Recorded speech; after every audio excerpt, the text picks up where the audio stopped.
Hi, everyone. This is Matt Rogers. And this is Bowen Yang. We're co-hosts of the podcast Las Culturistas. Question for you. Wouldn't you like to feel it all? Well, Trojan, America's #1 condom, is here to help with Trojan Bearskin Raw. Ooh, America's thinnest latex condom helps you enjoy a more natural experience and features a silky smooth lubricant to increase comfort and sensitivity. It's like putting on a silky glove, except not on your hand, on another part.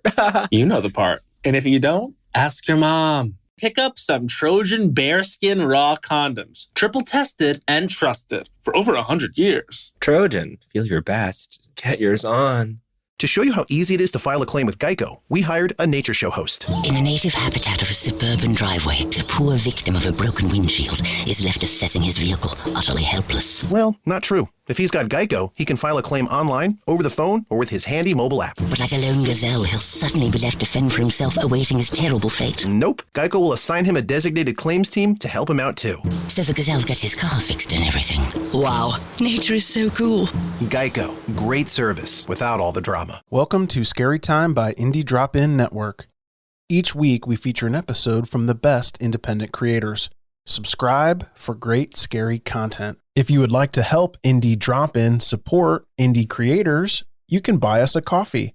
Just go to buymeacoffee.com/indie drop-in or click the link in the show notes below. Today's episode is from the Booze and Spirits podcast. The Booze and Spirits podcast presents scary tales of ghosts and monsters every week, as well as recipes for original cocktails to complement them. If you like this episode from Booze and Spirits podcast, make sure to check out the show notes for links to subscribe and follow on social media. Enjoy the show. Begin. She explained to Dad that if he wimps out on going to Yosemite, that he's got to take care of all your pets. He knows I already arranged sitters because I offered to share my sitter connections with him. He doesn't want strangers in the house. Like, you realize I trust these people with my child? Yeah. I don't think they're findable at a later date. We know how to track them down if something goes I don't awry. think they're going to steal your blood pressure medication. My drunk friends have been in your house when you're not there. That's way worse. Yeah, right? McDonald life. Oh, that McDonald life. Word life. Thug life. Basic thugonomics.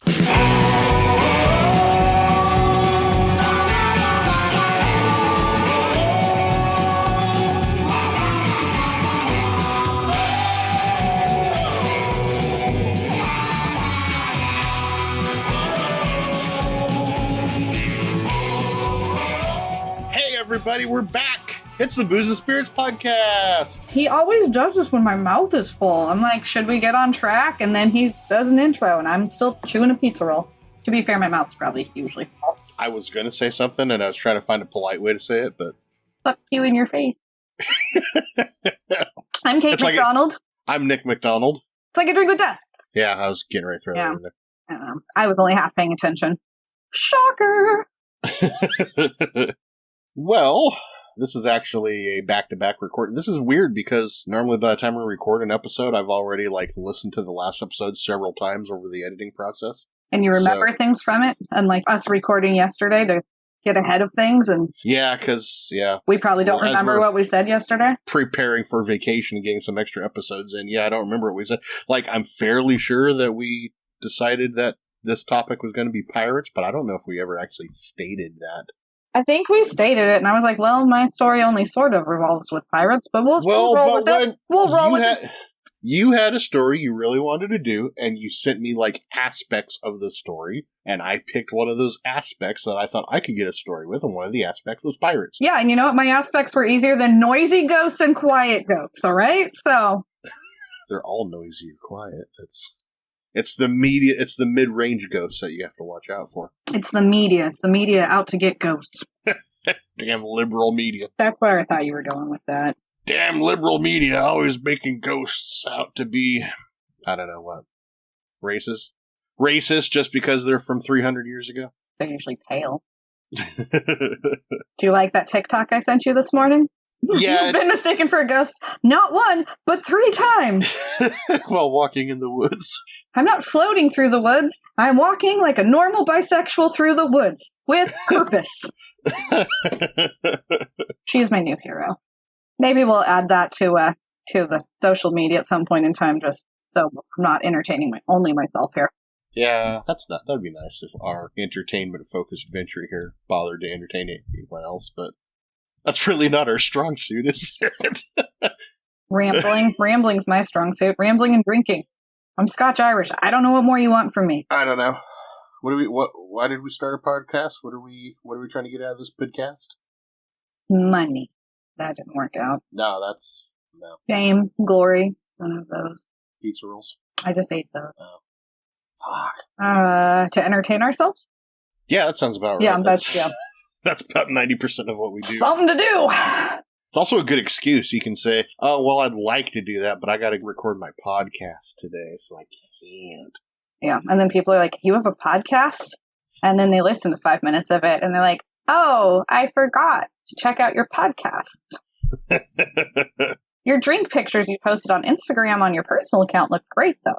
Somebody was diving through our back catalog the other day, and I thought maybe it was Kel because she was trying to write a play on short notice. So I asked her, I said, are you writing a play about a woman whose husband starts a podcast?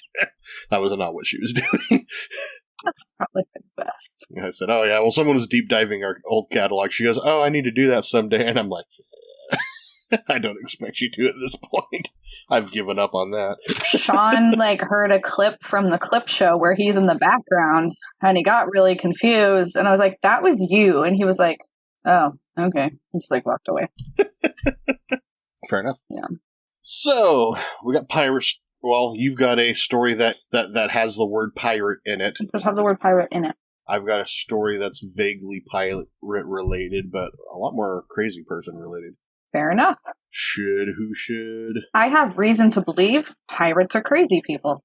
All right. Well, Want me to go first? You went first last time? Well, but I don't know. I feel like your drink is going to be more focused on your story since My drink was focused on my story last time. I'm a narcissist. So I should go first then, so that Okay. there's some actual progress to, we'll have my segment that is not important at all, and then we'll have your segment that leads into your drink. That is not important at all. And then we'll have a cocktail.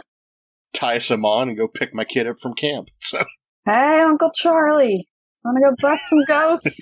God, I hope Proctor listens to this. All right. Do we have listeners in Eugene frequently? Possibly, yeah. I don't know how frequently, but. All right. So, this is a story that you may remember because it's fairly recent. This is a story Is it the lady that marries the pirate ghost? It might be. Yes, it is. The story and I go way back. Story of the woman who married a pirate ghost. So we haven't buried the lead. Sorry. This is the story of Amanda Large, and she is a Large woman from Belfast, North Ireland. She's a divorced mother.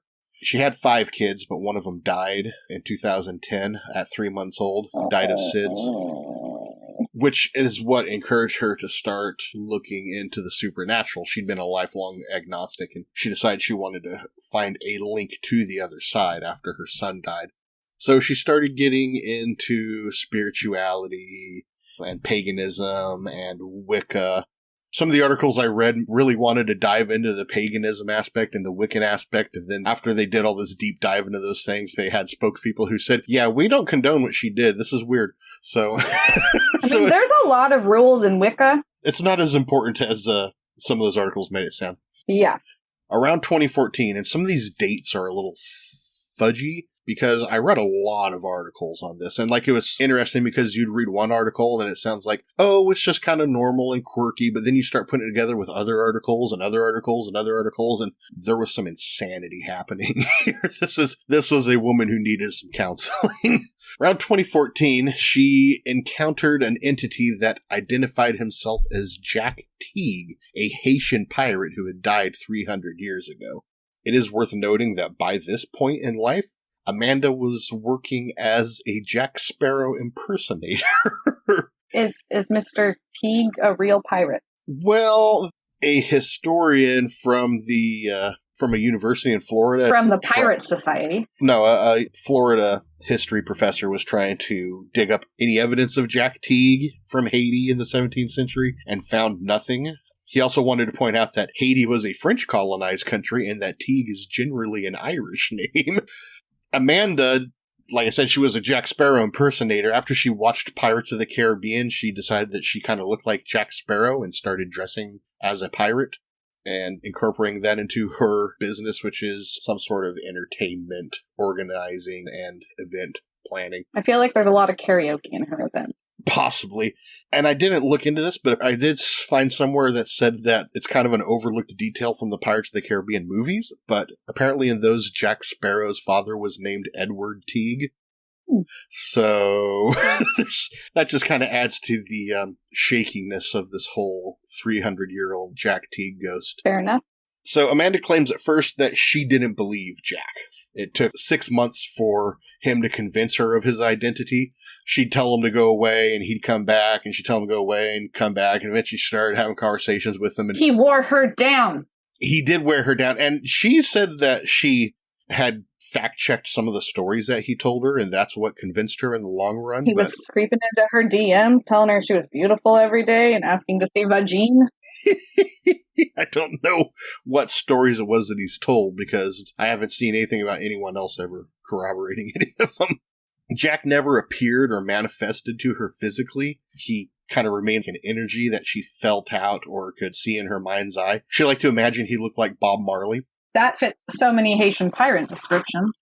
Doesn't it? Yeah. Jack claimed that he was executed for thievery by hanging in his time, or I did see one of the stories said that he was executed for rescuing slaves. So the story is different in different articles, which is another kind of... I mean, I guess rescuing slaves at that point in time would be considered similar to thievery. Well, you know what? That's a good point. I hadn't considered that. Anyway, he was attracted to Amanda through his own heartache of having been left at the altar while he was living. Yes, because weddings in the 1700s went that way. That's fine. She forgot her white dress. It was a whole thing. Yeah. Also, Amanda claimed that Jack was the real-world inspiration for the character of Jack Sparrow, which... We all know the real-world inspiration for Jack Sparrow is what's his name? What is his name? God. Keith Richards. Keith Richards. I was like Richard something. No. Well, but I mean, that wasn't the inspiration for writing the character. That was the inspiration Johnny Depp took for building the character. Still, we're rolling with it. Okay. So, yeah. Like I say, there's some confusion in here. Some personal, not supernatural confusion in there. Anyway, Jack and Amanda's relationship continued, and it became intimate after a time. Amanda would include him in things she did, such as watching TV or going on long romantic getaways. She eventually found herself attracted to him sexually, which freaked her out because she had never heard of that happening before with a ghost. She told people that it had a sense of the forbidden or taboo to it, like falling for a friend's husband, but she believed Jack was her soulmate. And Amanda says that she long struggled with her sexuality as a child. She eventually ended up identifying as asexual, so... She has 5 kids and she's asexual? I'm not saying that's not possible. Well, I mean, I haven't heard any stories from her ex-husband, so I don't know what his deal was. Like, he could have been saying, well, fuck the sexuality, and he could have been one of those guys. Yeah. But her being asexual, to her, a relationship that was all energy and non-physical just kind of seemed right up her alley. Still, she claims she never felt comfortable with the idea of casual sex with an unmarried ghost, so eventually Jack proposed to her, and in 2016, Amanda and Jack married in a pagan hand-fasting ceremony, taking his name Teague. So the wedding itself had to take place in international waters. Ireland and the UK both refused to do posthumous weddings. Well, okay, and here's the thing. As someone that has done hand fastings and is legally set up to do hand fastings, fuck you, you're not marrying a ghost on my watch. Well, they had to take some measures to make sure that came about, like they had a medium on hand to talk for Jack, and since he had no fingers, she held a candle that they could put the ring on instead of his own hand. Well, I mean, I guess in some states it's legal to have a proxy get married for you. And in even fewer states, it's legal to have a proxy for both sides of the marriage. So you can just send 2 people to get married for you. It's fine. That's kind of awesome. Now, something that's legal in some places is marriage to a dead person. Necrogamy, like monogamy, but necrogamy.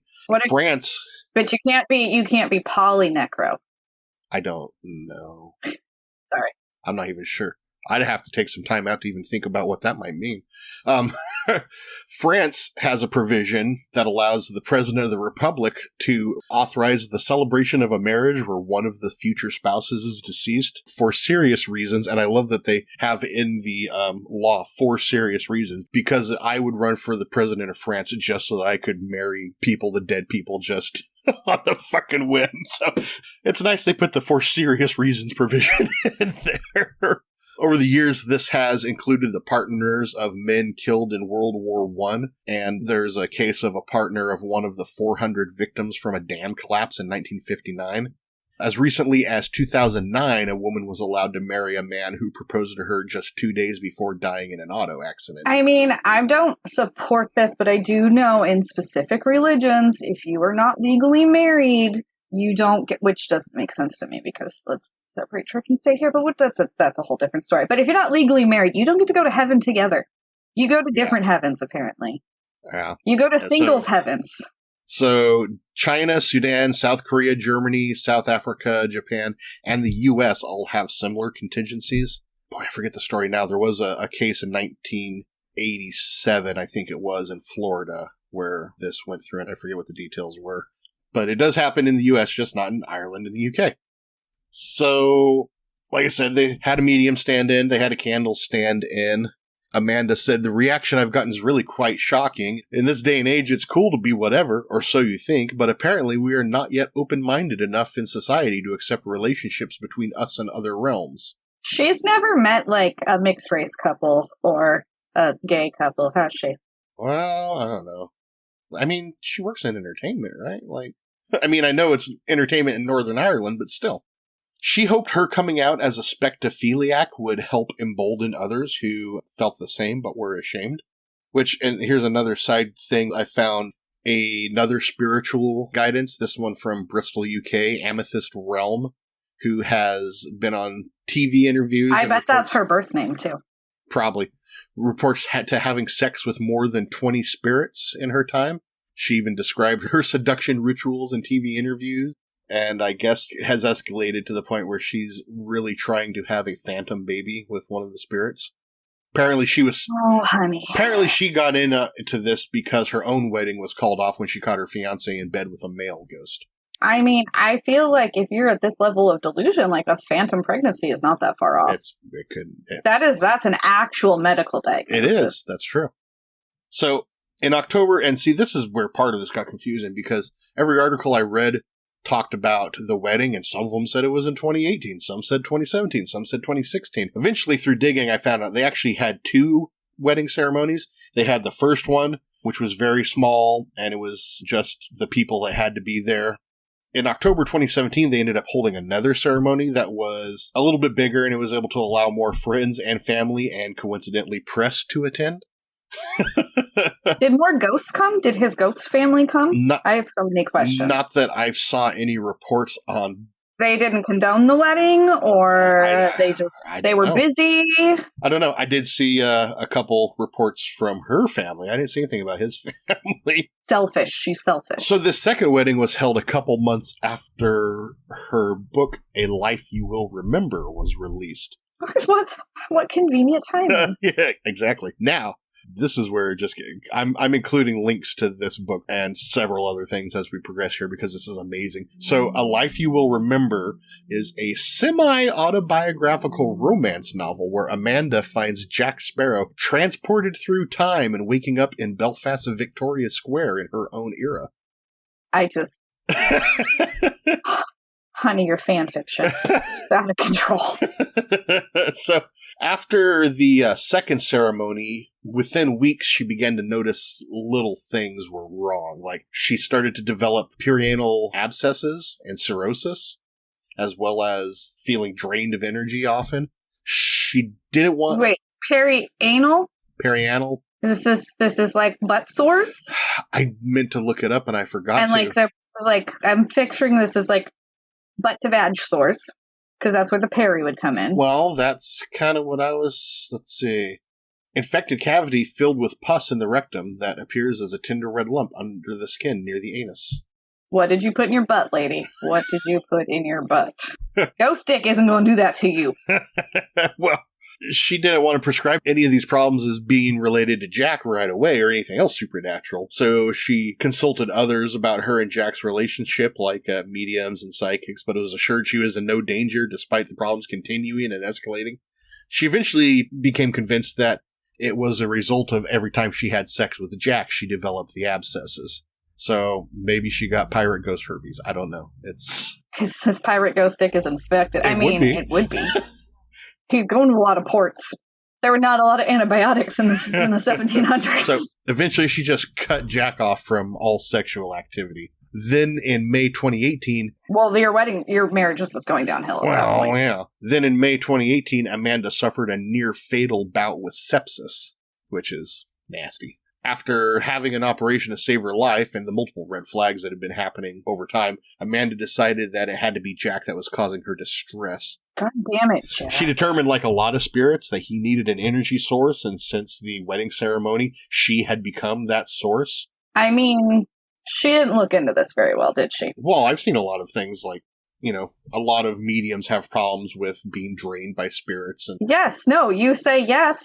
You can. We're hanging out here. That's what you're saying. You're not saying it's bullshit. Drained. You're saying it's her fault for saying, yeah, go for it. Got you. Copy. I don't know. I invited the demon in, but it's here. He won't go away. It's my ass. It creates little pus buckets. What's that from House of a Thousand Corpses? Meanwhile, you got a devil sticking out your ass saying, holy Miss Molly, we got us a live one. I don't know. Just remember little socks with Mickey Mouse on one side and Donald Duck on the other. I'm going to go watch that after we're done with this. So she wanted to make sure that Jack was aware that he was the culprit, and I didn't get a story as to how, but she determined that yes, he was aware of what was happening and was complacent in it. She said he never accepted his own death, so he wanted to try to continue living on through her body. She wanted to break it off with Jack, but her attempts were met with threats on her life. Apparently Jack, who had been very sweet before, had a total change of attitude as she grew distant and wanted the separation. She also believed him responsible for the death of her dog, Toby, which that's on her for naming a dog Toby. Why would you name your dog Toby? Don't name anything. It's for the love of LeVar Burton. Ever since the 70s, nobody should name anything Toby. Like, that should be... Pretty much. Yeah, no, like... Can we just agree to that as a society? Right? Toby is not an appropriate name. Amanda had a soul extraction, in quotes, similar to an exorcism performed by a shaman in December 2018 to rid herself of the connection to Jack. Why do I feel like this is the Quanon shaman? I don't know. I did see some articles use the quantifier self-professed shaman. Most of them are. Well, that was kind of like, I was trying to give the benefit of the doubt. Like, it's not like you go to shaman school and get your master's in shamanism. But, I mean, most of her friends were... I don't feel like there's a lot of legitimate shamans in Ireland. Let's just start with that. I don't see why. I mean, there could be. I would go looking for a druid if I was in Ireland. Right. So, that's just me. I'm not saying there's not options. No. I'm just saying I don't think that is a realistic one. Anyway, so they had the soul extraction exorcism thingy. And though she's got a long history of long-standing health issues even before Jack, but her physical health has seemed to improve greatly since removing him, throwing away that gross candle. She's... I mean, maybe the candle had something on it, and that's what you put in. Well, you gotta wash... They're porous. You gotta wash those things off. Yeah, you gotta sanitize the shit between you. Especially if she had it out on a boat with fucking gross fish water. And then, like, I'm sorry, your ass is not a clean place. Anyway, she likes to bring up that she has never been diagnosed with mental health issues. That got brought up a couple times. Did anyone try to has she ever talked to a psychiatrist? That I don't know. You know who else has never been diagnosed with mental health issues? My dog, but he's got some. So she regrets the problems her experience caused her, but she says that she's grateful for the lessons that she's learned. So since the exorcisms, Amanda, now going by Amanda Sparrow Large. I really wish it was Amanda Large Sparrow. That would be better for me.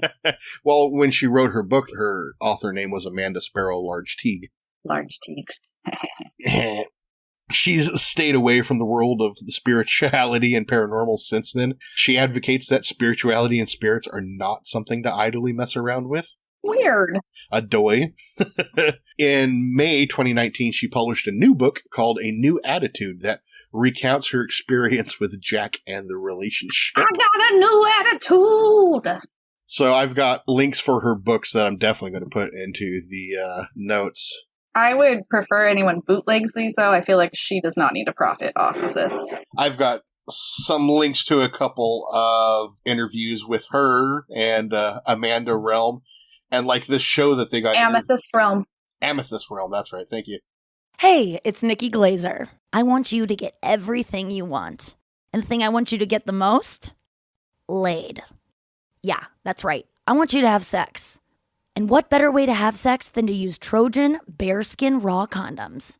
Cuddle up on that bearskin rug, throw on a bearskin condom, and it'll feel as close to the real thing as possible. They're triple tested and trusted for over 100 years, with silky smooth lubricant to increase comfort and sensitivity. Don't be cuh. You gotta wear a condom. They're cool. Buy them. Share them. Gift them. Wear them. Grow up and get Trojan bearskin raw condoms. Trojan, America's #1 condom brand. Feel your best and get yours on.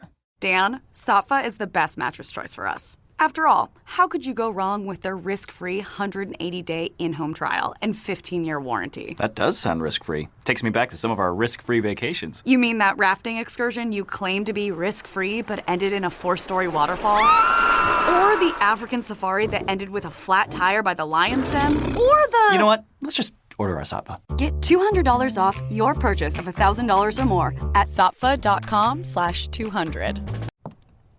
Emma, my back is killing me. Can you help? Yep, been doing some research. Great, it hurts right here. You need lumbar support. Saatva mattresses have advanced spinal zone technology. I was hoping for a massage. Saatva is a better solution, Dan. Their mattresses have the chiropractic seal of approval, according to my research. How about a Saatva and a massage? Get $200 off your purchase of $1,000 or more at saatva.com/200. The show that they reviewed on has some really interesting things. It's like a morning show, like Good Morning America or something like that. So let's see what some of these other... You're just going to bring up a D-Billions video, aren't you? Teenager lost his sight due to eating only chips. These aren't nearly as exciting as some of the ones that I saw when I first found this article. My husband tried to kill me by sabotaging my parachute. Well, you never let your husband touch your parachute. Right? How to get paid £24,000 a year to play with puppies. That might be a good one to look into. Can you send me that? I'm going to need that link. Having sex 5 times a day wasn't enough. I mean, it depends on the day. Woman performs live vagina facials. I mean, sometimes you just got to sit on a face. How to check for breast cancer, and they've got like a topless woman and a doctor with his hands over her nipples. This is a morning show in the UK. So anyway, that's as complete as I could compile, and I went through a ton of fucking articles on Amanda Teague. Amanda Teague, hug and kiss. Amanda Large, come Sparrow, come Teague, come Large. Come large, and that's why she's got ass pustules. Ass pustules from her gross barnacle candle. Her ghost husband might be cheating on her. Did you? I don't feel like you mentioned that they did legally get divorced. I never saw anything that said that they legally got divorced, but they weren't ever technically legally married. That's true. So. But yeah. They did cause a lot of headlines when she announced that she was divorcing him, but as near as I could tell, the divorcing was just the exorcism. You know, they're like another set of royals for us. They are as important to the country as the I don't understand you Americans that are obsessed with the royals. Like, to me... I find this woman much more interesting than the royals, if I'm perfectly honest. I mean, Harry's a fox. I don't know, like, William, I don't know what the hell happened to him. Yeah, what happened? Because William was the hot one, and now he just looks like a poorly aging Mormon. I used to be older than him, but I'm pretty sure he's 10 years older than me now. Like, I don't get it. All right, I have a story. This is not the story we want, but the thing that opens up is True Stories. Snoods. I have an article about snoods up. Do I know what those are? 1940s thick hairnets that were like decorative. Think of swing dancers, their hair and They always have their hair free flowing in my fantasies. So. Well, I was talking about reality. Here, let me find a picture of a snood. It sounds like a Saturday morning cartoon character. I mean, I'm not saying it's not also that. That's a snood? Oh, okay. I was looking up snood timelines, debating if that is appropriate for... You misspelled nudes, let's just be honest. Yeah. You're looking up nudes, you spelled snoods by mistake, and here we are. Yes, obviously. If snoods were 1950s appropriate, so I can just put my hair in one for back to the 50s, because I'm sure I'm bartending. A lot of food goes past the back of my head when I'm bartending, so I like to have my hair secure, because I have pink hair right now. And if you find a pink hair in your food, you're going to know where it came from. Just beehive it up, and then it's going to be out of the way. You know how early I have to be at work? We're a brunch restaurant. We're open for breakfast. I wake up at 4:30. Yeah, so you're a terrible human. All right. We're going to talk about one of my favorite stories. Okay. From one of my favorite places. Which, the story here, the gold in this story, is not the actual haunting that's happening. It's the lead up to the haunting. The history of the haunting. So, there is a place in New Orleans called the Sultan's Palace. Have you heard of Sultan's Palace? No. Okay.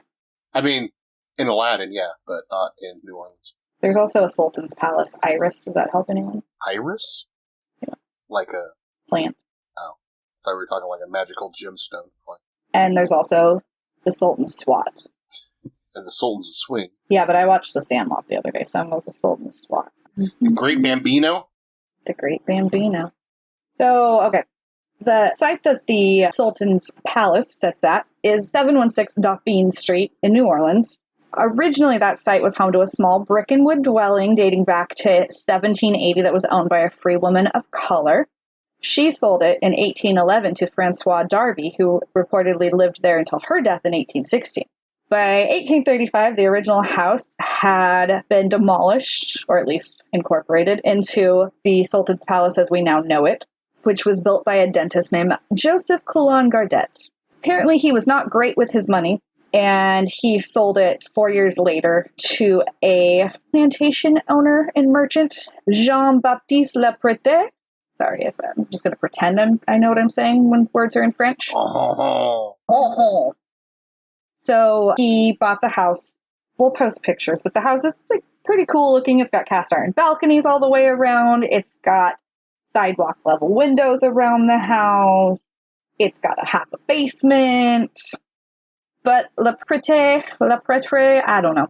He bought the house, and then he spent most of his time out on plantations. And there's some different stories here from the different sources I've looked at, but it sounds like he wasn't doing super well financially at this time either. So he was like, I should lease this house to somebody. Like, I don't want to sell it. I really like this house, but probably can't afford to have this sit empty while I'm living on my plantation. This is just where things get foggy. We know some things are a mystery. It is said that a Turkish man and one servant arrived in town and asked to rent the house. Uh-huh. Some stories say the man says he was the brother of the Sultan. Some say it was the Sultan. This Turkish rich man rents this house. And then all sorts of interesting things start happening. The house becomes just a constant party house. Constant party house. But the thing is, no one knows who's partying in there, like who's at these parties, because it's no one local. No one's ever seen coming in and out of the house. They hear music. They hear orgies. I saw stories about no one would come out even to like receive packages. There was like a little spot that they were left in exchange where their gold bar payments were left. And then they would go into the house sometime in the night. Huh. All they know is there's these Middle Eastern people in this house. Having eyes wide shut parties. Having all the parties. And the parties were usually all night. And then the house would be relatively quiet during the day, but you would still hear Turkish music most of the time. Uh-huh. There was the scent of opium in the air all the time, too. Woo! It sounds like a good time, Woo! to be honest here. So one night, a night like any other, there's just the partying going down at the Sultan's house. And it does say that there was quite a storm that night.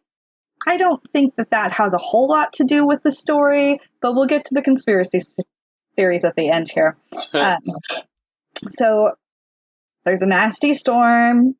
Nothing New Orleans. sinister happens in New Orleans unless there's a nasty storm. You should Nothing know that by now. The rest of the time, pinkies out, button to the collars, no ankles showing. It's a pretty teetotaler town unless there's a storm. So anyway, there is a storm. So, most people are in their homes. They're not like running around the street. But the party's still going on. Like the neighbors here, the party going on like normal. The next morning, a man walking through the area, through the French Quarter, notices pools of blood coming out of the house. He walks, he's like, that's not normal. And the music's not playing, and the music's always playing. Huh. Party house isn't partying. That's when you're going to be suspicious. That's weird. That's weird. So he notifies the police that he's like, something funky's going on over there, guys. You need to go check this out. So they show up, and what they find is everyone in the house is dead. A lot of them are dismembered, cut into pieces. Body parts are everywhere. Blood is everywhere. Like, it is slasher flick on steroids in this place. Yipes. And most of them appear to have been murdered and slashed by, bladed weapons. Mm-hmm. They can't find the Sultan. They're like, what the hell is going on here? All these people are dead. We don't know who did it. The Sultan's missing. They never really find any evidence pointing out who this was. They don't find the Sultan. There are some stories that the Sultan was buried alive in the courtyard, or that he was just buried in the courtyard, but I've seen nothing that actually indicates that other than people saying, well, there's a theory. Yeah. The theory that it sounds like the police went with was because of the storm, pirates blew into New Orleans, and the pirates were bored and took out this entire party. Because, when you're bored, why not go ahead and risk the life of your entire crew picking a fight with strangers? It should be mentioned that as the indulgent Sultan, he's got signs of wealth everywhere. There is that. Yeah. He's not hiding that he's got gold and jewels and lavish lifestyle here. So, that makes sense that they just, had some plundering to do. Yeah. But it turns out the man that's claiming to be the Sultan is not the Sultan. He is the brother of a Turkish Sultan who was essentially banished from Turkey by his brother for stealing from him and just being a general douchebag.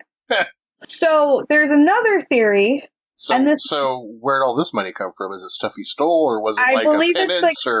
It could be a combo. I'm not sure. Yeah. They don't tell us where the money comes from, but not really the Sultan. He has all this money. He's Turkish. He likes opium and orgies. Who doesn't? But, that's where we're at with that. So there is a theory that the Sultan was sick of his shit. Aha. And sent his men to annihilate him, and just the other people that were there were just, Yeah. Just, sorry, you were there. You thought, we got to take you out. Yeah. And I have seen one or two theories that think that maybe it wasn't the Sultan's actual guards. Maybe the Sultan commissioned the pirates to do this. So it looked like it was a plunder, not a murder. Yeah. They never figured out if the fake Sultan, whose name was Suleiman, or at least he went by Suleiman, if he was buried alive, was he kidnapped, did he escape? Based on what's going on with the hauntings, I don't think he escaped. But that's, this is speculation at this point in time. Yeah. The property's undergone multiple owners, renovations, and things over the decades. I mean, this building's still standing from the early 1800s. I believe around the late 50s, early 60s, they turned this building into condos. But there are trends of paranormal activities throughout the property that are reported by visitors, owners, that sort of thing. So a lot of people have reported, and as well as people walking by the building, have reported seeing what sounds like the same consistent man dressed in Middle Eastern garment appearing on walls of the home, in windows. His face will appear and then vanish. You'll see him walk past the window. Yeah. There's also reports of phantom screams and shrieks. And the most interesting part... Ghost orgy. I mean, I do think that's been reported also. But there's been reported what sounds like the thudding of body parts hitting the ground. Not a whole body. Yeah. Body parts. Which is a common sound that everybody knows and can identify easily from a distance. Well, I mean, you know what a body hitting the ground sounds like. At least I do. Yeah. Drowning pool. Yeah. Let the bodies hit the floor. Exactly. Let the bodies hit the floor. Right. So yeah, they do also hear bells ringing, chimes, different incenses. Well, that's what we've got going on as far as a haunting. Like the haunting itself, not that spooky. But we got there in an interesting way. But we got there in an interesting, very interesting way. A little bit more about what has happened to the mansion since then. It was the New Orleans Academy of Art at one point in time. That school closed up during World War II because so many of the students were getting drafted. 1966, it was converted into condos. Is anything in their Airbnb appropriate? Can we go? I will have to look and see. You know, it depends on their CCNRs if they're allowed to even have an Airbnb there. That's a lot fair. of condo associations don't allow short-term rentals. It's fair. Ask me how I know But that. they'll allow ghost orgies. Everyone allows ghost orgies. Ghost You're orgies. Body parts in the floor. Have you ever tried to stop a ghost orgy? It's a lot of work. Try to organize a few and then try to stop one. Yeah. So that's my my story of Sultan's Palace. I mean, don't get me wrong. There's a lot of hauntings in New Orleans and a lot of like seedy stories, but I feel like this one takes the cake. It's a pretty good one. As far as mysterious, what the fuck was even happening here? Yep. What the fuck was happening here when people were alive and what the fuck was happening here when everyone died? Mm-hmm. So, you got a drink to go? Well, as per usual, I'm kind of working out some kinks here. I haven't fully committed to all parts of this yet.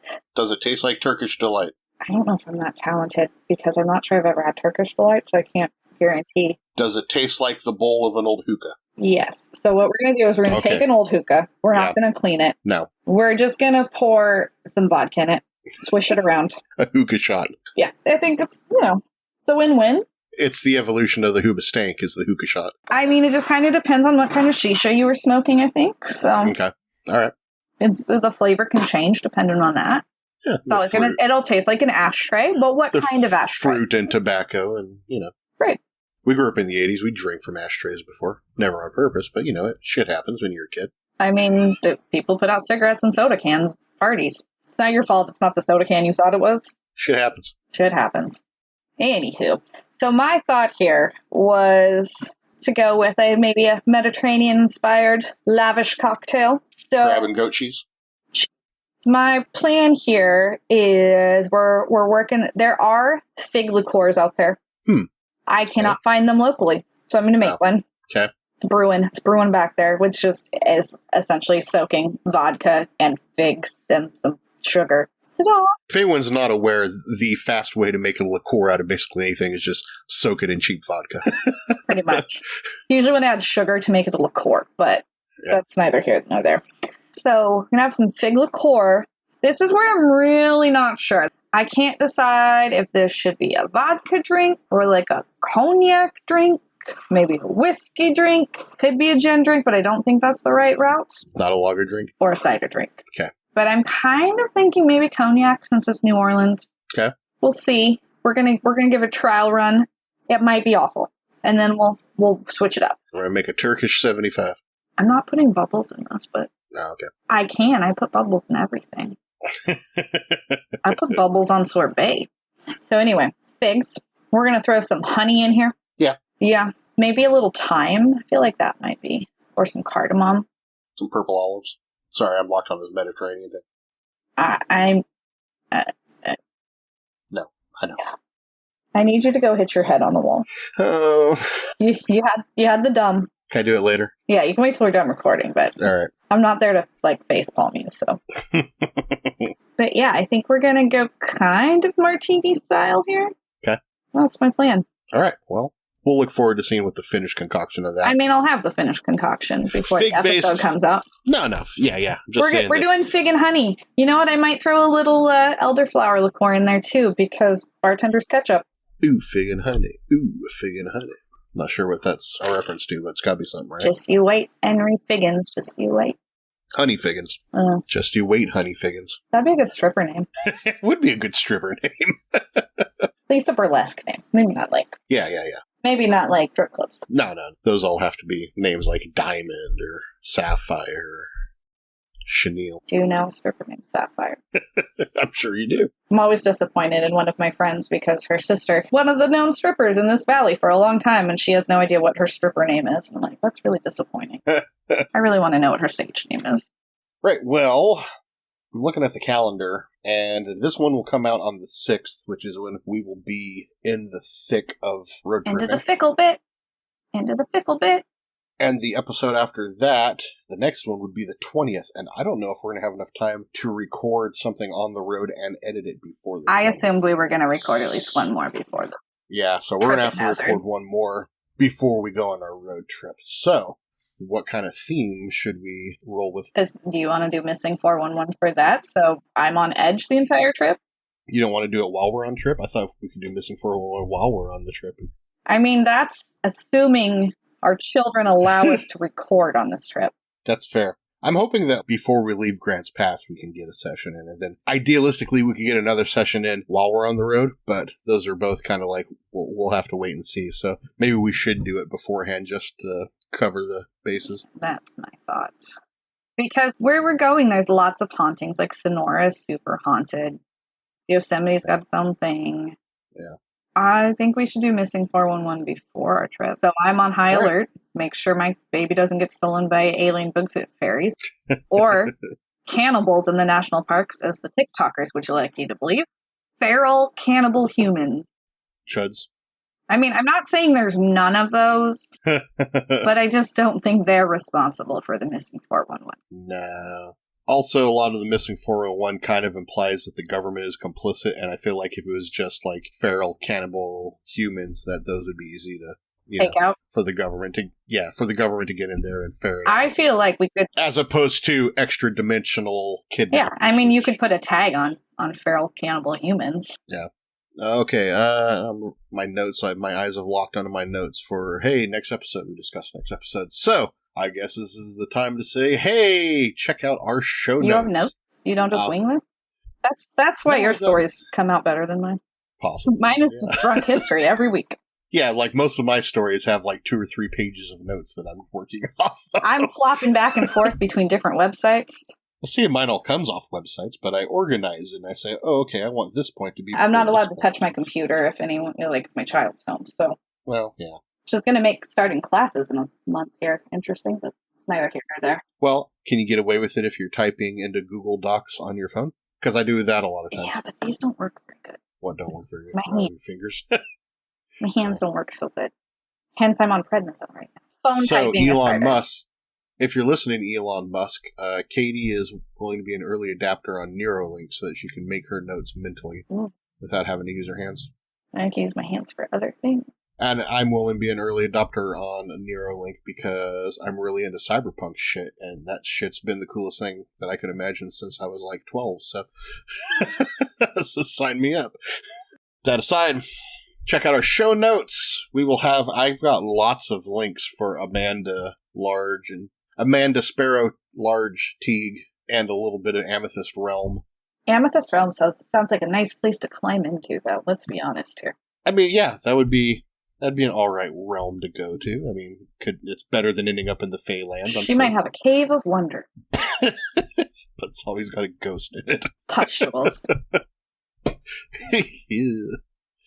Can we market barnacle-covered candles as a merch item? Is that something that people might want? I do make candles. That smell like vagina. Apparently, the recipe for that's... I do not make candles that smell like vagina, but I understand that was like a bergamot-scented candle. My vagina does not smell like bergamot. Are you trying to imply that Gwyneth Paltrow keeps a satchel of potpourri in her vagina when it's not in use? Do you, boo-boo? Do you, boo-boo? But that sounds bad for your pH, all I'm saying. Maybe it's just some like bergamot infused coconut oil. That might not be too hard. I need to stop analyzing this. I mean, yoni steaming is a thing, though. Bergamot, KY. No, I think she's yoni steaming with bergamot. Is that just what it sounds like? Exactly. So you know how people just steam their faces? Yeah, but it's not their faces. That's what I was thinking. I wanted to make sure it wasn't like a hot rock thing, because I know about yoni stones, so I wanted to make sure it wasn't like hot rock therapy, where they warm up a rock and set it on you. I mean, I love a hot stone massage, but I don't want those in my cave of wonders. So buy some Check out our swag. show notes. Pray for our souls. Maybe we'll have your own yoni steaming satchels available. Hey, you know what we can do now with some of the features they've added to Anchor is that we can ask a question in the show and people can use Anchor to respond to the question. Our audience isn't very interactive, though. That's very true. They're not going to tell me if they want me to make them yoni steaming tea bags. But if you do, reach out. I'll do it just for the hell of it. I will Google it. I won't just, put random stuff in it. I'm saying, now we can, leave a question and people can answer the question after, or we can put in a poll and they can answer the poll. We'll ask them, have you ever steamed a yoni? All right. Have you ever dated a ghost? Has your ghost ever steamed your yoni? Sean just popped his head in and glared at me and walked away. Stuck a feather in his cap and called it steamed yoni. That Yankee Doodle. Also in our show notes, we will have links to our website. We'll have links to our Patreon. We'll have links to our TeePublic store. We'll have links to all the links that are fit to link. Social media. Link. You come to town. Come to say the Princess Zelda. It's dangerous. Take it. Yeah. And then we'll talk about some stuff next time. Probably will hurt your head. Probably. If you want it, baby. Always drink responsibly and in accordance with your local laws. Don't end up our next ghoster. Don't ghost fuck someone with a barnacle candle. If you have ass pustules, please see a medical professional. Yeah. And keep the barnacle candle out of your cane. If you're dating a ghost, please see a priest. Let's just go with priest. If you're dating a ghost, don't agree to let it have access to your soul for all eternity, because that won't end well. It really won't. It really won't. It's just not good for anybody. There's just, I don't know. There's so much stuff that people do that's dumb. Well, it's just, people find out about ghost hunting and paranormal investigation, and they go out and they get really into it. It's like, oh, I'm gonna rile up a ghost, and they don't know how that shit can backfire. And I'm like, read some books. So let's start with a book. Let's start with reading a book. It's like, this is why I don't personally, I have no enthusiasm for ghost hunting, because I know how that shit can go awry, and I got kids, so I don't need that shit following me home. I got kids. They're multiplying. I hope not. All right. We should probably leave now. We said our things. We should go. Goodbye. We're leaving now. Bye. Sorry. We'll see you next time. Maybe.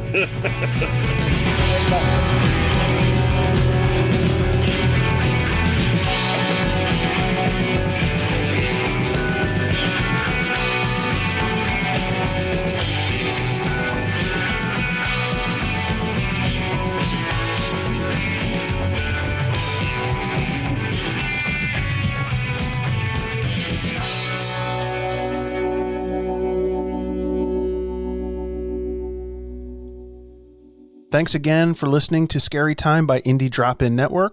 Check out all of Indie Drop-In shows at indiedropin.com. If you would like your show featured, reach out to us at Indie Drop-In on all social media or go to indiedropin.com.